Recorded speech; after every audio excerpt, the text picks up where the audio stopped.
Bienvenue à ce temps de partage de la parole de Dieu. Recevez la paix, recevez le Saint-Esprit. Aujourd'hui, nous allons parler d'un thème qui touche plusieurs personnes. Souvent, quand nous parlons du Seigneur aux gens, certains nous rétorquent « Non, Dieu n'existe pas. » Parce que si Dieu existait, pourquoi tant de souffrances dans le monde? Le thème du jour est « Pourquoi tant de souffrances dans le monde ?» Eh oui, pourquoi tant de souffrances dans le monde?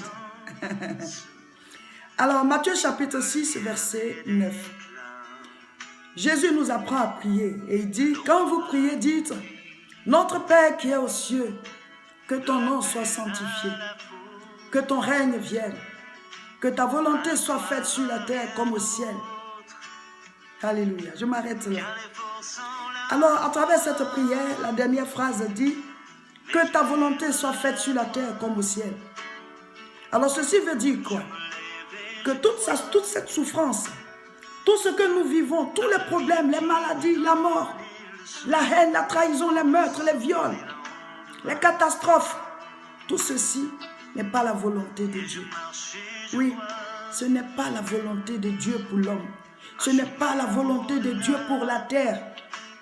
C'est pour cela que Jésus nous a dit de dire que son règne vienne et que sa volonté soit faite sur la terre comme au ciel. Seul l'homme peut invoquer Dieu pour que son règne vienne. Parce que quand Dieu a créé les cieux et la terre, il a donné la terre aux hommes. La terre a été offerte aux hommes. Dieu a dit, faisons l'homme à notre image, selon notre ressemblance, et qu'il domine sur la terre, qu'il domine sur les animaux, les plantes. Donc, la terre est le lieu de domination des hommes. Dieu ne peut agir sur la terre que sur l'invitation des hommes. Et c'est ça le sens même de la prière. C'est pour cela que Jésus nous dit de prier. Quand vous priez, vous invitez Dieu dans votre vie. Vous invitez Dieu dans votre cœur, dans votre corps, dans votre maison. Vous invitez Dieu dans votre couple. Vous invitez Dieu dans la vie de vos enfants. Vous invitez Dieu dans votre ville, dans votre pays. Seul l'homme peut inviter Dieu à agir, peut lui dire, peut lui donner l'autorisation d'agir. Parce que nos vies nous appartiennent. Dieu nous les a fait, nous les a donnés. C'est à nous de voir si on les lui redonne ou pas. Pourquoi tant de souffrances dans le monde?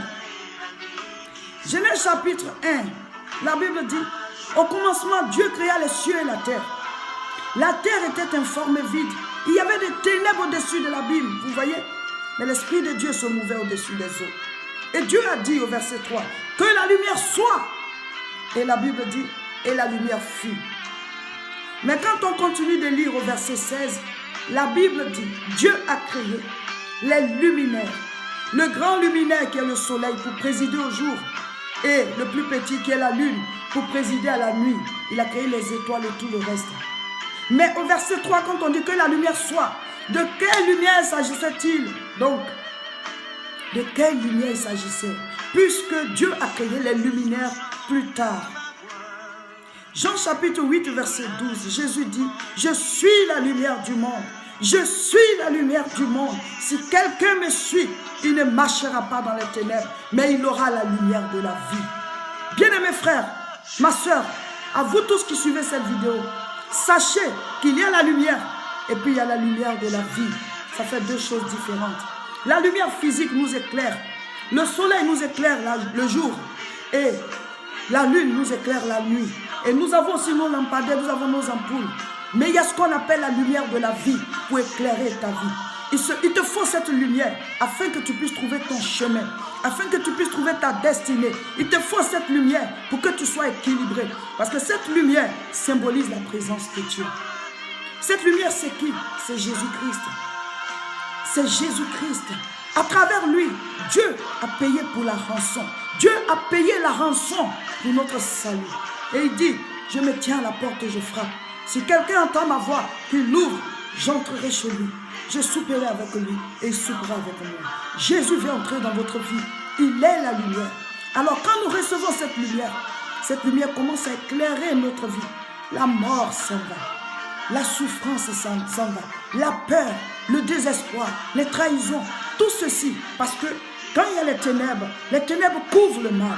Mais quand la lumière arrive, la lumière éclaire, alors nous voyons notre chemin. Alors nous avons la paix, nous aimons les autres et tout ce qui est comme stress s'en va. Oh mon frère, ma soeur, la souffrance vient des ténèbres qu'il y a dans le monde.